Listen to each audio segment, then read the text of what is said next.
ये कहानी एक ऐसी दुनिया की है जहाँ पैसों की कोई वैल्यू नहीं। यहाँ सिर्फ टाइम ही सब कुछ है। अगर तुम्हें कोई चीज खरीदनी हो तो उसके बदले में तुम्हें अपनी जिंदगी का कुछ टाइम देना पड़ता है, फिर ही तुम उस चीज को खरीद पाओगे। इस दुनिया में अच्छी जिंदगी जीने के लिए पैसा नहीं बल्कि ज्यादा टाइम होना जरूरी है। जब किसी इंसान की एज 25 साल होती है तो उसके हाथ पर एक डिजिटल घड़ी चल पड़ती है जिस पर सिर्फ 1 साल का वक्त होता है, और जैसे ही वो काउंटडाउन 0 होता है उसी पल उसकी जिंदगी खत्म हो जाती है। अमीरों के पास इतना ज्यादा टाइम होता है कि वो हजारों साल तक जी सकते हैं। उन लोगों ने अपने लिए एक अलग शहर बना रखा है, एक सेफ और पीसफुल एरिया जहां वो आराम से जिंदगी गुजार रहे हैं। मगर दूसरी तरफ एक जगह है जिसे गेटो सिटी कहा जाता है। यहाँ गरीब लोग दिन रात मेहनत करते हैं सिर्फ अपना टाइम कमाने के लिए। अगर वो काम ना करें तो उनका टाइम खत्म हो जाएगा और वो मर जाएंगे। इसी गरीब बस्ती में विल नाम का एक लड़का रहता है। उसकी घड़ी में सिर्फ 23 घंटे बचे हैं। वो अपनी माँ के साथ रहता था, और क्योंकि इस दुनिया में 25 साल के बाद उम्र रुक जाती है इसलिए उसकी माँ 50 साल की होने के बावजूद एक जवान औरत लगती थी। आज उसकी माँ का 50वां बर्थडे है। विल ने कल रात ओवर टाइम करके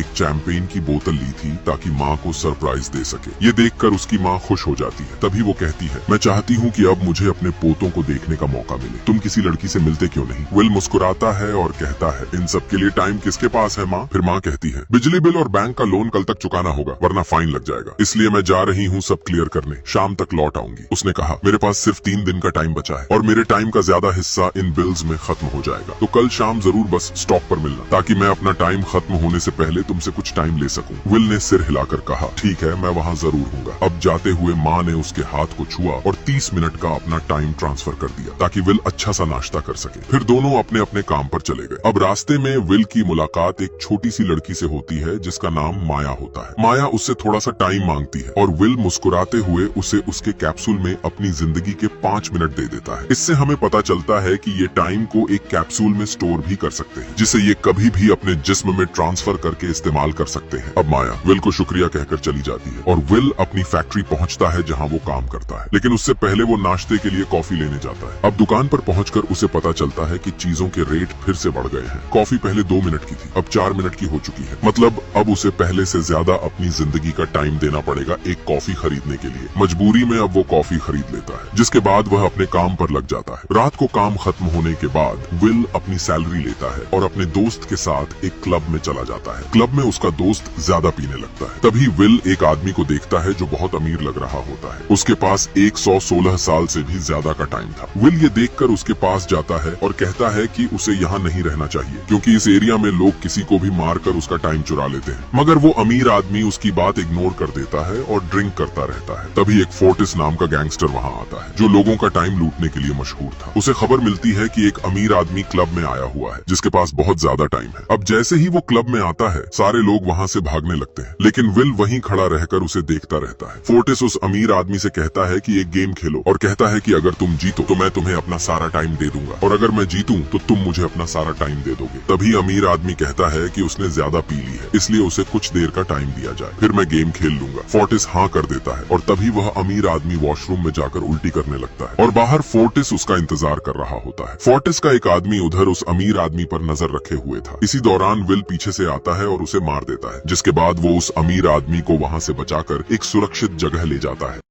वहाँ पर विल ने उस अमीर आदमी से कहा, मैंने तुम्हें पहले ही कहा था कि यहाँ तुम्हारी जान को खतरा है, फिर भी तुम जानबूझकर अपना वक्त बर्बाद कर रहे हो। तभी वो आदमी मुस्कुराता है और कहता है, मेरा नाम हेनरी है। फिर वो विल से पूछता है, तुम्हारी उम्र कितनी है? विल कहता है, मैं 28 साल का हूँ। हेनरी कहता है, मैं 105 साल का हूँ और अब मैं जिंदगी से थक गया हूँ। मैंने हर खुशी हर दर्द सब कुछ महसूस कर लिया है। अब मुझे इस जिंदगी की कोई जरूरत नहीं। हेनरी विल से कहता है, क्या तुमने कभी सोचा है कि दुनिया में अलग अलग टाइम जोन क्यों बनाए गए हैं? गेटो जैसे इलाकों में चीजों के रेट और टैक्स किसी भी वक्त क्यों बढ़ जाते हैं? फिर वो बताता है, ये सब प्लान करके किया जाता है ताकि गरीब लोग ज्यादा देर जिंदा न रहें। उनकी मौत से मिलने वाला टाइम ग्रीनविच के अमीर लोगों को मिलता है। ये पूरा सिस्टम उन्हीं के बनाए हुए नियमों पर चल रहा है। वहाँ के लोगों के पास जीने के लिए हजारों साल है, जबकि तुम लोग हर दिन अपनी जिंदगी बचाने के लिए मेहनत करते हो। उन्होंने तुम्हें मजबूर कर दिया है कि तुम उनके लिए काम करो। हेनरी आगे कहता है, वो महंगाई बढ़ाते हैं ताकि तुम्हारा हर दिन हर मिनट उनके सिस्टम में खर्च हो जाए। तुम्हारा टाइम उनके लिए अमृत जैसा है जिससे वो हमेशा हमेशा जीते रहते हैं। उनकी जिंदगी तुम जैसे लोगों की मौत से चलती है और मैं ऐसी जिंदगी नहीं जीना चाहता जो किसी मजबूर इंसान के वक्त से खरीदी गई हो। विल ये सब सुनकर समझ जाता है कि हेनरी असल में एक बहुत नेक दिल आदमी है। अब थोड़ी देर बाद दोनों वहीं सो जाते हैं। अब अगली सुबह जब विल की आंख खुलती है तो वो हमेशा की तरह सबसे पहले अपने टाइम पर नजर डालता है और उसके टाइम में 116 साल ऐड हो चुके थे। उसे समझ आ जाता है कि हेनरी ने अपना पूरा वक्त उसे दे दिया है और अब हेनरी एक पुल पर बैठा हुआ था। उसके पास कुछ ही सेकंड बचे होते हैं। तभी वो थोड़ी देर बाद एक झटके से मरकर पुल से नीचे पानी में गिर जाता है, जिसके बाद हमें विल दिखाया जाता है जो अपने दोस्त के पास जाकर सब कुछ बताता है और फिर विल अपने दोस्त को भी 10 साल का टाइम दे देता है। दूसरी तरफ विल की माँ अपने टाइम में से सारे बिल चुकाकर घर लौटने के लिए निकलती है और उसके पास सिर्फ 1.5 घंटे का टाइम बचा हुआ था। अब बस स्टॉप पर उसे ड्राइवर बताता है कि बस का रेट बढ़ गया है, इसलिए अब उसे 1 घंटे के बजाय 2 घंटे देने होंगे, लेकिन उसके पास सिर्फ 1.5 घंटे टाइम बचा है। वह ड्राइवर से कहती है, अभी तुम 1 घंटे का टाइम ले लो, बाकी मैं अगले स्टॉप पर अपने बेटे से लेकर दे दूंगी। मगर ड्राइवर मना कर देता है, जिसके बाद विल की माँ जल्दी में उधर से भागने लगती है और इधर विल भी बस स्टॉप पर पहुंचकर अपनी माँ का इंतजार कर रहा होता है। तभी बस वहाँ आ जाती है, लेकिन उसकी माँ बस में नहीं होती। वह बहुत परेशान हो जाता है और अपनी माँ को ढूंढने के लिए वहाँ से चला जाता है, लेकिन उसके पास अब कुछ ही मिनट्स का टाइम बचा हुआ था, इसलिए वह रास्ते में घरों के दरवाजे खटखटाती और उनसे थोड़ा सा टाइम उधार मांगती, लेकिन कोई भी उसकी मदद के लिए तैयार नहीं था। इधर विल जब थोड़ी सी दूर गया तो उसे अपनी माँ नजर आ जाती है। उसे पता था कि उसकी माँ के पास टाइम बहुत कम है, इसलिए वह अपना हाथ आगे करके अपनी माँ की तरफ तेजी से दौड़ता है। तभी उसकी माँ का टाइम खत्म हो गया और वह मरकर विल की बाहों में गिर गई। यह देखकर विल चीख चीख कर रोने लगा, क्योंकि उसने अपनी माँ के लिए क्या कुछ नहीं किया था। इधर हेनरी की लाश टाइम कीपर्स के हाथ लग गई थी। टाइम कीपर्स एक ऐसी अथॉरिटी थी जो इस दुनिया में पुलिस जैसी काम करती थी। उनका काम क्राइम्स इन्वेस्टिगेट करना और टाइम चोरी के मामलों को संभालना होता था। इनके ऑफिसर रेमंड ने उस जगह की पूरी तहकीकात की, लेकिन उसे कोई खास क्लू नहीं मिला। फिर उसकी नजर ब्रिज के पास लगे सीसीटीवी पर पड़ी और वो तुरंत सीसीटीवी रूम की तरफ चल पड़ा ताकि फुटेज चेक कर सके। वहीं दूसरी तरफ विल को अब यकीन हो चुका था कि उसकी माँ की मौत के पीछे ग्रीनविच सिटी के अमीर लोग ही हैं, वही लोग जिन्होंने गेटो सिटी के लोगों को हर एक सेकंड का मोहताज बना दिया था। अब विल बदला लेने ग्रीनविच की तरफ निकल पड़ा। अब यहीं से असल कहानी शुरू होती है। ग्रीनविच सिटी में एंटर करने के लिए विल को 1 साल का टाइम खर्च करना पड़ा। वहाँ पहुंचकर उसने अमीरों की जिंदगी देखी तो आंखें फटी की फटी रह गईं। ग्रीनविच के लोगों के पास इतना वक्त था कि वो मौत का ख्याल करना भूल गए थे। ये सब देखकर विल का गुस्सा भर आया, क्योंकि उसके इलाके में लोग ज्यादा से ज्यादा सिर्फ 24 घंटे जीते थे और उन्हें अगले 24 घंटे जीने के लिए काम करना पड़ता था। इसके बाद विल एक महंगे होटल में रुकता है। अगली सुबह खाने के दौरान एक खूबसूरत लड़की उसे घूर रही होती है, जैसे वो इस विल को पसंद करती हो। इसी बीच दूसरी तरफ रेमंड सीसीटीवी फुटेज चेक कर रहा होता है और उसमें उसे विल नजर आता है। भले ही फुटेज में हेनरी का गिरता हुआ पल रिकॉर्ड न हुआ हो, लेकिन विल ब्रिज के पास खड़ा दिखा, जिससे रेमंड को शक होता है कि शायद विल ही उसकी मौत का कारण है। फिर रेमंड अपनी टीम को कह देता है कि विल के बारे में सारी मालूमात इकट्ठी करो।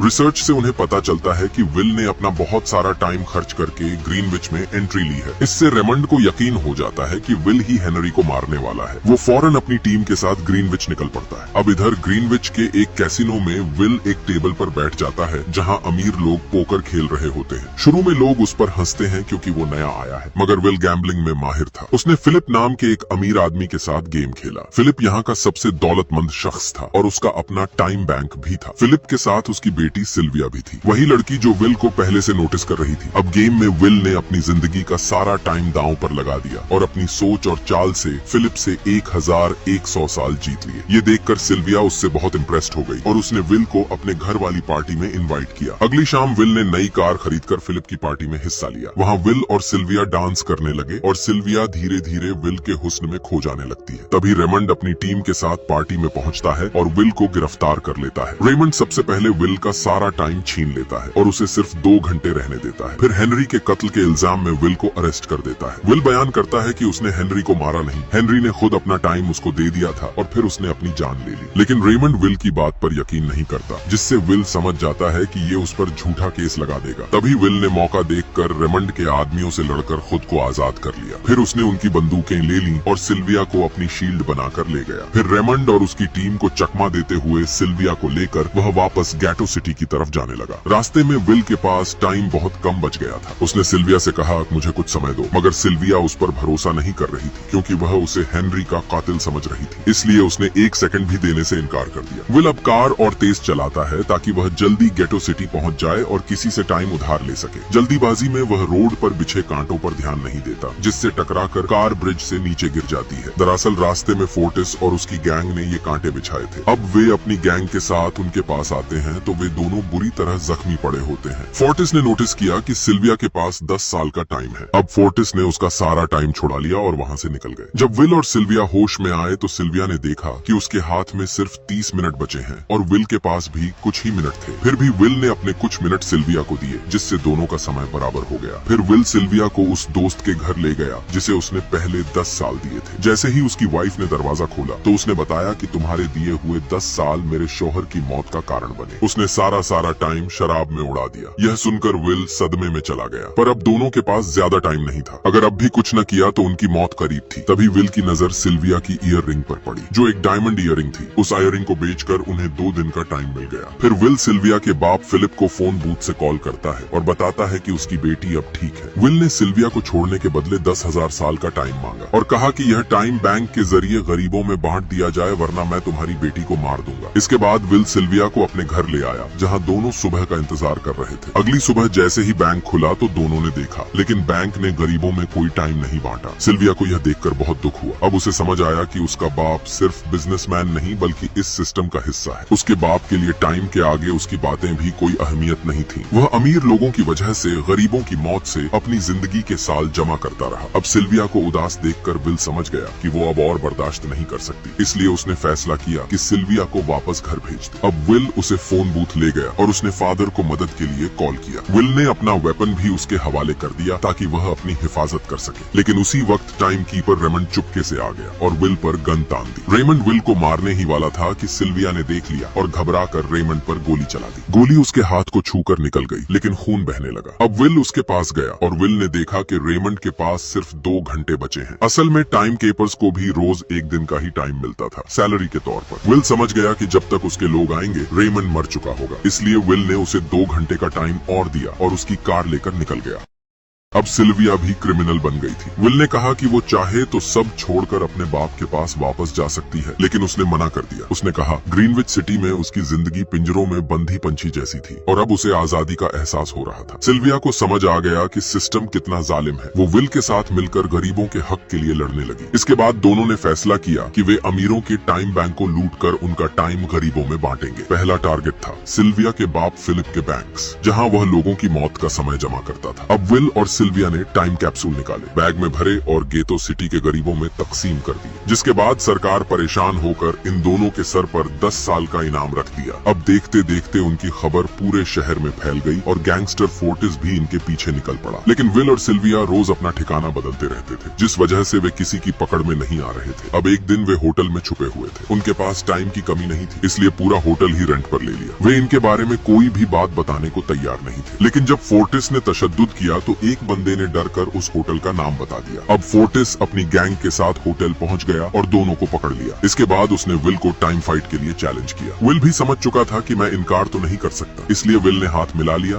और खेल शुरू हुआ। ये खेल पंजे की तरह था। जिसका हाथ ऊपर होता था उसके पास दूसरे का टाइम आता रहता था। फोर्टिस बहुत तजुर्बेकार था। अब उसने विल का हाथ नीचे करके दबा लिया और विल का टाइम फोर्टिस में जाने लगा। लेकिन विल चुप रहा, जैसे वह जानबूझकर हार रहा हो। अब जैसे ही विल के पास कुछ सेकंड बचे तो विल ने पूरी ताकत लगाकर फोर्टिस का हाथ पलट दिया। अब कुछ देर के बाद उसके हाथ पर सिर्फ 10 सेकंड का टाइम बचा था। यह देखकर उसके आदमी भी हिल गए। तभी विल ने अपनी जूती से गन निकाली और फोर्टिस के सब आदमियों को गोली मार दी। तभी फोर्टिस का टाइम शून्य हुआ और वह मर गया। इसके बाद विल और सिल्विया वहाँ से भाग निकले। लेकिन अमीर लोगों ने सिस्टम बदल दिया था। गरीबों का बांटा हुआ टाइम अब बेकार था, क्योंकि महंगाई हद से ज्यादा बढ़ गई थी। विल ने कहा अब सब खत्म हो गया है, चाहे हम 1000 साल भी बांट दें, वो अमीर लोग महंगाई को और बढ़ा देंगे। तभी सिल्विया बोली कोई रास्ता तो होगा। विल ने कहा हमें लाखों साल चुरा कर गरीबों को देना होगा। ये सब इतना आसान तो नहीं था, पर फिर भी सिल्विया ने एक प्लान सोच रखा था। अब अगली सुबह फिलिप ऑफिस आया तो सिल्विया ने ऐसा दिखाया कि वो सरेंडर कर रही है। तभी गार्ड्स ने उस पर बंदूक तान दी, लेकिन विल पीछे से आया और फिलिप के सर पर बंदूक रख दी। और अब इसके जरिए उसने एक ऐसा लॉकर खुलवाया जहां 10 लाख साल का टाइम रखा हुआ था। ये सारा टाइम गरीबों की मौत से कमाया गया था। अब दोनों ने वो कैप्सूल उठाया और वहां से भाग निकले। इधर रेमंड को जब पता चला तो वो उनके पीछे लग गया। उसके पास भी 1 घंटे से कम समय बचा हुआ था। तभी उसने अपनी सैलरी कैप्सूल में मंगाई, मगर इससे पहले कि वो उस टाइम को अपने अंदर ट्रांसफर करता, उसे विल की कार दिख जाती है और वो उसका पीछा करने लगता है। अगर विल वो 10 लाख साल गरीबों तक पहुंचा देता तो गेटो सिटी का हर इंसान ग्रीनविच सिटी में आ जाता। इसलिए रेमंड ने पूरी कोशिश की, लेकिन विल और सिल्विया ने उसे चकमा दे दिया। दोनों गेटो सिटी पहुंचे, फिर उन्होंने वो कैप्सूल एक छोटी लड़की के हवाले कर दिया और खुद एक सुनसान जगह की तरफ बढ़ने लगे। फिर इस तरह गेटो के लोगों में लाखों साल बांट दिए गए और सब अमर हो गए। लेकिन विल और सिल्विया इस खुशी में अपने अंदर टाइम ट्रांसफर करना ही भूल गए। अब उनके पास बहुत कम समय बचा था। तभी रेमंड ने उन्हें ढूंढ लिया। उसने कहा, अगर अपनी जान प्यारी है तो चुराया हुआ टाइम वापस कर दो। विल बोला, ये देखो, हम दोनों के पास तो सिर्फ चंद ही मिनट है। फिर विल ने कहा, याद है जब तुम मरने वाले थे तो मैंने तुम्हें टाइम दिया था? अब तुम्हें वो टाइम हमें वापस करना चाहिए। ये सुनकर रेमंड को याद आया कि उसने भी टाइम अपने अंदर ट्रांसफर नहीं किया था। फिर रेमंड ने घड़ी देखी, सिर्फ 5 सेकंड बचे थे। तभी उसका टाइम 0 हुआ और वो मर गया। विल और सिल्विया बच गए थे, लेकिन अब उनके पास भी सिर्फ 1 मिनट बचा था। उन्हें अपनी मौत साफ नजर आ रही थी। तभी विल ने रेमंड की कार देखी और वहां जाकर रेमंड का टाइम अपने अंदर ट्रांसफर किया और फिर सिल्विया की तरफ दौड़ा। सिल्विया भी उसकी तरफ दौड़ रही थी। उसके पास कुछ ही सेकंड बचे थे। ये वही सीन था जैसा तब हुआ था जब विल ने अपनी माँ को खोया था, लेकिन इस दफा विल ने उसे बचा लिया। इन दोनों की वजह से अब गेटो सिटी के सब लोग अमर हो चुके थे। अब उन्हें फैक्ट्री में घंटे कमाने के लिए काम नहीं करना पड़ता था। सब लोग अपने सपने पूरे करने ग्रीनविच सिटी की तरफ निकल पड़े, जहां अमीरों का सिस्टम अब टूट चुका था। उम्मीद है आपको ये कहानी पसंद आई होगी। मिलते हैं अगली एक शानदार मूवी में।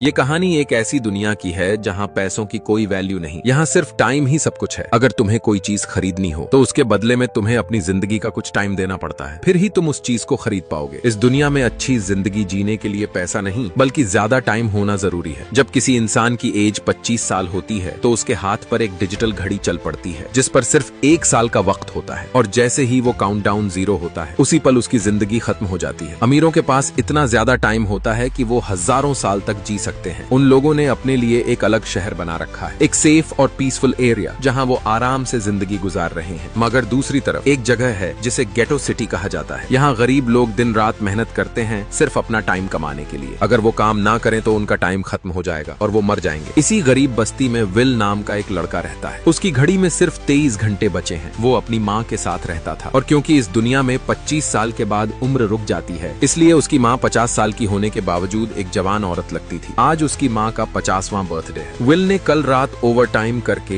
एक चैंपेन की बोतल ली थी ताकि माँ को सरप्राइज दे सके। ये देखकर उसकी माँ खुश हो जाती है। तभी वो कहती है, मैं चाहती हूँ कि अब मुझे अपने पोतों को देखने का मौका मिले। तुम किसी लड़की से मिलते क्यों नहीं? विल मुस्कुराता है और कहता है, इन सब के लिए टाइम किसके पास है माँ? फिर माँ कहती है, बिजली बिल और बैंक का लोन कल तक चुकाना होगा वरना फाइन लग जाएगा, इसलिए मैं जा रही हूँ सब क्लियर करने। शाम तक लौट आऊंगी। उसने कहा, मेरे पास सिर्फ 3 दिन का टाइम बचा है और मेरे टाइम का ज्यादा हिस्सा इन बिल्स में खत्म हो जाएगा, तो कल शाम जरूर बस स्टॉप पर मिलना ताकि मैं अपना टाइम खत्म होने से पहले तुमसे कुछ टाइम ले सकूं। विल ने सिर हिलाकर कहा, ठीक है, मैं वहां जरूर हूँगा। अब जाते हुए माँ ने उसके हाथ को छुआ और 30 मिनट का अपना टाइम ट्रांसफर कर दिया ताकि विल अच्छा सा नाश्ता कर सके। फिर दोनों अपने अपने काम पर चले गए। अब रास्ते में विल की मुलाकात एक छोटी सी लड़की से होती है जिसका नाम माया होता है। माया उससे थोड़ा सा टाइम मांगती है और विल मुस्कुराते हुए उसे उसके कैप्सूल में अपनी जिंदगी के 5 मिनट दे देता है। इससे हमें पता चलता है कि ये टाइम को एक कैप्सूल में स्टोर भी कर सकते हैं जिसे ये कभी भी अपने जिस्म में ट्रांसफर करके इस्तेमाल कर सकते हैं। अब माया विल को शुक्रिया कहकर चली जाती है और विल अपनी फैक्ट्री पहुंचता है जहां वो काम करता है, लेकिन उससे पहले वो नाश्ते के लिए कॉफी लेने जाता है। अब दुकान पर पहुंचकर उसे पता चलता है कि चीजों के रेट फिर से बढ़ गए हैं। कॉफी पहले 2 मिनट की थी, अब 4 मिनट की हो चुकी है। मतलब अब उसे पहले से ज्यादा अपनी जिंदगी का टाइम देना पड़ेगा एक कॉफी खरीदने के लिए। मजबूरी में अब वो कॉफी खरीद लेता है, जिसके बाद वह अपने काम पर लग जाता है। रात को काम खत्म होने के बाद विल अपनी सैलरी लेता है और अपने दोस्त के साथ एक क्लब में चला जाता है। क्लब में उसका दोस्त ज्यादा पीने लगता है। तभी विल एक आदमी को देखता है जो बहुत अमीर लग रहा होता है। उसके पास 116 साल से भी ज्यादा का टाइम था। विल ये देखकर उसके पास जाता है और कहता है कि उसे यहाँ नहीं रहना चाहिए, क्योंकि इस एरिया में लोग किसी को भी मारकर उसका टाइम चुरा लेते हैं। मगर वो अमीर आदमी उसकी बात इग्नोर कर देता है और ड्रिंक करता रहता है। तभी एक फोर्टिस नाम का गैंगस्टर वहाँ आता है, जो लोगों का टाइम लूटने के लिए मशहूर था। उसे खबर मिलती है कि एक अमीर आदमी क्लब में आया हुआ है जिसके पास बहुत ज्यादा टाइम है। अब जैसे ही वो क्लब में आता है, सारे लोग वहाँ से भागने लगते हैं, लेकिन विल वहीं खड़ा रहकर उसे देखता रहता है। फोर्टिस उस अमीर आदमी से कहता है कि एक गेम खेलो और कहता है कि अगर तुम जीतो तो मैं तुम्हें अपना सारा टाइम दे दूंगा, और अगर मैं जीतूं तो तुम मुझे अपना सारा टाइम दे दोगे। तभी अमीर आदमी कहता है कि उसने ज्यादा पी ली है, इसलिए उसे कुछ देर का टाइम दिया जाए, फिर मैं गेम खेल लूंगा। फोर्टिस हाँ कर देता है और तभी वह अमीर आदमी वॉशरूम में जाकर उल्टी करने लगता है और बाहर फोर्टिस उसका इंतजार कर रहा होता है। फोर्टिस का एक आदमी उधर उस अमीर आदमी पर नजर रखे हुए था। इसी दौरान विल पीछे से आता है और उसे मार देता है, जिसके बाद वो उस अमीर आदमी को वहां से बचाकर एक सुरक्षित जगह ले जाता है।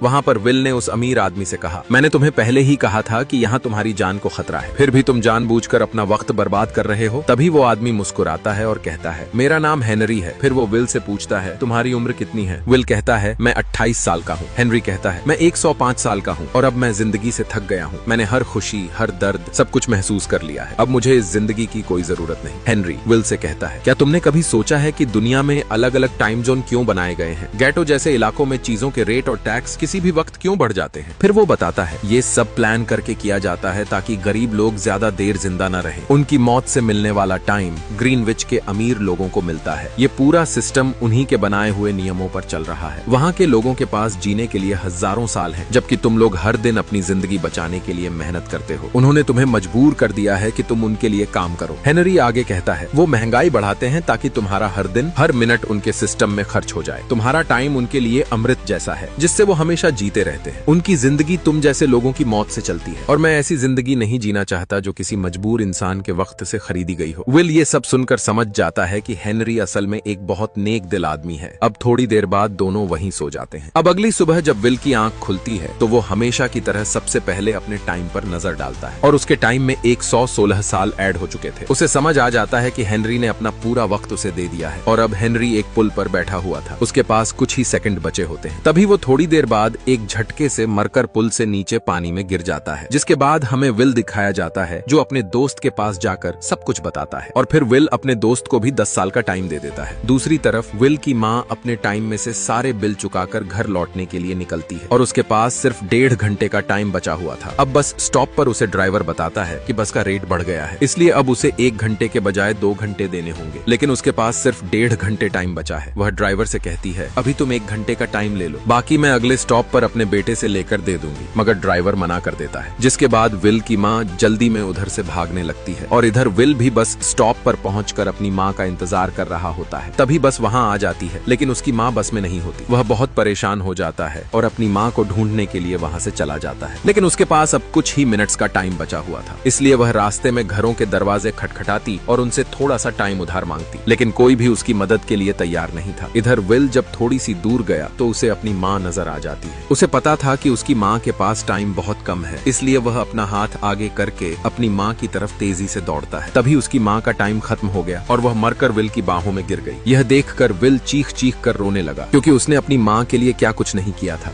इधर हेनरी की लाश टाइम कीपर्स के हाथ लग गई थी। टाइम कीपर्स एक ऐसी अथॉरिटी थी जो इस दुनिया में पुलिस जैसी काम करती थी। उनका काम क्राइम्स इन्वेस्टिगेट करना और टाइम चोरी के मामलों को संभालना होता था। इनके ऑफिसर रेमंड ने उस जगह की पूरी तहकीकात की, लेकिन उसे कोई खास क्लू नहीं मिला। फिर उसकी नजर ब्रिज के पास लगे सीसीटीवी पर पड़ी और वो तुरंत सीसीटीवी रूम की तरफ चल पड़ा ताकि फुटेज चेक कर सके। वहीं दूसरी तरफ विल को अब यकीन हो चुका था कि उसकी माँ की मौत के पीछे ग्रीनविच सिटी के अमीर लोग ही हैं, वही लोग जिन्होंने गेटो सिटी के लोगों को हर एक सेकंड का मोहताज बना दिया था। अब विल बदला लेने ग्रीनविच की तरफ निकल पड़ा। अब यहीं से असल कहानी शुरू होती है। ग्रीनविच सिटी में एंटर करने के लिए विल को 1 साल का टाइम खर्च करना पड़ा। वहाँ पहुंचकर उसने अमीरों की जिंदगी देखी तो तो आंखें फटी की फटी रह गईं। ग्रीनविच के लोगों के पास इतना वक्त था कि वो मौत का ख्याल करना भूल गए थे। ये सब देखकर विल का गुस्सा भर आया, क्योंकि उसके इलाके में लोग ज्यादा से ज्यादा सिर्फ 24 घंटे जीते थे और उन्हें अगले 24 घंटे जीने के लिए काम करना पड़ता था। इसके बाद विल एक महंगे होटल में रुकता है। अगली सुबह खाने के दौरान एक खूबसूरत लड़की उसे घूर रही होती है, जैसे वो इस विल को पसंद करती हो। इसी बीच दूसरी तरफ रेमंड सीसीटीवी फुटेज चेक कर रहा होता है और उसमें उसे विल नजर आता है। भले ही फुटेज में हेनरी का गिरता हुआ पल रिकॉर्ड न हुआ हो, लेकिन विल ब्रिज के पास खड़ा दिखा, जिससे रेमंड को शक होता है कि शायद विल ही उसकी मौत का कारण है। फिर रेमंड अपनी टीम को कह देता है कि विल के बारे में सारी मालूमात इकट्ठी करो। रिसर्च से उन्हें पता चलता है कि विल ने अपना बहुत सारा टाइम खर्च करके ग्रीनविच में एंट्री ली है। इससे रेमंड को यकीन हो जाता है कि विल ही हेनरी को मारने वाला है। वो फौरन अपनी टीम के साथ ग्रीनविच निकल पड़ता है। अब इधर ग्रीनविच के एक कैसीनो में विल एक टेबल पर बैठ जाता है, जहां अमीर लोग पोकर खेल रहे होते हैं। शुरू में लोग उस पर हंसते हैं क्योंकि वो नया आया है, मगर विल गैम्बलिंग में माहिर था। उसने फिलिप नाम के एक अमीर आदमी के साथ गेम खेला। फिलिप यहाँ का सबसे दौलतमंद शख्स था और उसका अपना टाइम बैंक भी था। फिलिप के साथ उसकी बेटी सिल्विया भी थी, वही लड़की जो विल को पहले से नोटिस कर रही थी। अब गेम में विल ने अपनी जिंदगी का सारा टाइम दांव पर लगा दिया और अपनी सोच और चाल से फिलिप से 1100 साल जीत लिए। ये देखकर सिल्विया उससे बहुत इम्प्रेस्ड हो गई और उसने विल को अपने घर वाली पार्टी में इनवाइट किया। अगली शाम विल ने नई कार खरीदकर फिलिप की पार्टी में हिस्सा लिया। वहाँ विल और सिल्विया डांस करने लगे और सिल्विया धीरे धीरे विल के हुस्न में खो जाने लगती है। तभी रेमंड अपनी टीम के साथ पार्टी में पहुंचता है और विल को गिरफ्तार कर लेता है। रेमंड सबसे पहले विल का सारा टाइम छीन लेता है और उसे सिर्फ 2 घंटे रहने देता है। फिर हेनरी के कत्ल के इल्जाम में विल को अरेस्ट कर देता है। विल बयान करता है कि उसने हेनरी को मारा नहीं, हेनरी ने खुद अपना टाइम उसको दे दिया था और फिर उसने अपनी जान ले ली। लेकिन रेमंड विल की बात पर यकीन नहीं करता, जिससे विल समझ जाता है कि ये उस पर झूठा केस लगा देगा। तभी विल ने मौका देखकर रेमंड के आदमियों से लड़कर खुद को आजाद कर लिया। फिर उसने उनकी बंदूकें ले ली और सिल्विया को अपनी शील्ड बनाकर ले गया। फिर रेमंड और उसकी टीम को चकमा देते हुए सिल्विया को लेकर वह वापस गैटो सिटी की तरफ जाने लगा। रास्ते में विल के पास टाइम बहुत कम बच गया था। उसने सिल्विया से कहा, मुझे कुछ समय दो, मगर सिल्विया उस पर भरोसा नहीं कर रही थी, क्योंकि वह उसे हेनरी का कातिल समझ रही थी। इसलिए उसने 1 सेकंड भी देने से इनकार कर दिया। विल अब कार और तेज चलाता है ताकि वह जल्दी गेटो सिटी पहुंच जाए और किसी से टाइम उधार ले सके। जल्दीबाजी में वह रोड पर बिछे कांटों पर ध्यान नहीं देता, जिससे टकराकर कार ब्रिज से नीचे गिर जाती है। दरअसल रास्ते में फोर्टिस और उसकी गैंग ने ये कांटे बिछाए थे। अब वे अपनी गैंग के साथ उनके पास आते हैं तो वे दोनों बुरी तरह जख्मी पड़े होते हैं। फोर्टिस ने नोटिस किया कि सिल्विया के पास 10 साल का टाइम है। अब फोर्टिस ने उसका सारा टाइम छुड़ा लिया और वहां से निकल गए। जब विल और सिल्विया होश में आए तो सिल्विया ने देखा कि उसके हाथ में सिर्फ 30 मिनट बचे हैं और विल के पास भी कुछ ही मिनट थे। फिर भी विल ने अपने कुछ मिनट सिल्विया को दिए, जिससे दोनों का समय बराबर हो गया। फिर विल सिल्विया को उस दोस्त के घर ले गया जिसे उसने पहले 10 साल दिए थे। जैसे ही उसकी वाइफ ने दरवाजा खोला तो उसने बताया कि तुम्हारे दिए हुए 10 साल मेरे शौहर की मौत का कारण बने। उसने सारा टाइम शराब में उड़ा दिया। यह सुनकर विल सदमे में चला गया, पर अब दोनों के पास ज्यादा टाइम नहीं था। अगर अब भी कुछ न किया तो उनकी मौत करीब थी। तभी विल की नजर सिल्विया की ईयर रिंग पर पड़ी, जो एक डायमंड ईयर रिंग थी। उस ईयर रिंग को बेचकर उन्हें 2 दिन का टाइम मिल गया। फिर विल सिल्विया के बाप फिलिप को फोन बूथ से कॉल करता है और बताता है कि उसकी बेटी अब ठीक है। विल ने सिल्विया को छोड़ने के बदले 10,000 साल का टाइम मांगा और कहा कि यह टाइम बैंक के जरिए गरीबों में बांट दिया जाए, वरना मैं तुम्हारी बेटी को मार दूंगा। इसके बाद विल सिल्विया को अपने घर ले आया, जहाँ दोनों सुबह का इंतजार कर रहे थे। अगली सुबह जैसे ही बैंक खुला तो दोनों ने देखा, लेकिन बैंक ने गरीबों में कोई टाइम नहीं बांटा। सिल्विया को यह देखकर बहुत दुख हुआ। अब उसे समझ आया कि उसका बाप सिर्फ बिजनेसमैन नहीं बल्कि इस सिस्टम का हिस्सा है। उसके बाप के लिए टाइम के आगे उसकी बातें भी कोई अहमियत नहीं थी। वह अमीर लोगों की वजह से गरीबों की मौत से अपनी जिंदगी के साल जमा करता रहा। अब सिल्विया को उदास देखकर विल समझ गया कि वो अब और बर्दाश्त नहीं कर सकती। इसलिए उसने फैसला किया कि सिल्विया को वापस घर भेज दे। अब विल उसे फोन बूथ ले गया और उसने फादर को मदद के लिए कॉल किया। विल ने अपना वेपन भी उसके हवाले कर दिया ताकि वह अपनी हिफाजत कर सके। लेकिन उसी वक्त टाइम कीपर रेमंड चुपके से आ गया और विल पर गन तान दी। रेमंड विल को मारने ही वाला था कि सिल्विया ने देख लिया और घबराकर रेमंड पर गोली चला दी। गोली उसके हाथ को छूकर निकल गई, लेकिन खून बहने लगा। अब विल उसके पास गया और विल ने देखा कि रेमंड के पास सिर्फ 2 घंटे बचे हैं। असल में टाइम कीपर्स को भी रोज 1 दिन का ही टाइम मिलता था, सैलरी के तौर पर। विल समझ गया कि जब तक उसके लोग आएंगे रेमंड मर चुका होगा। इसलिए विल ने उसे 2 घंटे का टाइम और दिया और उसकी कार लेकर निकल गया।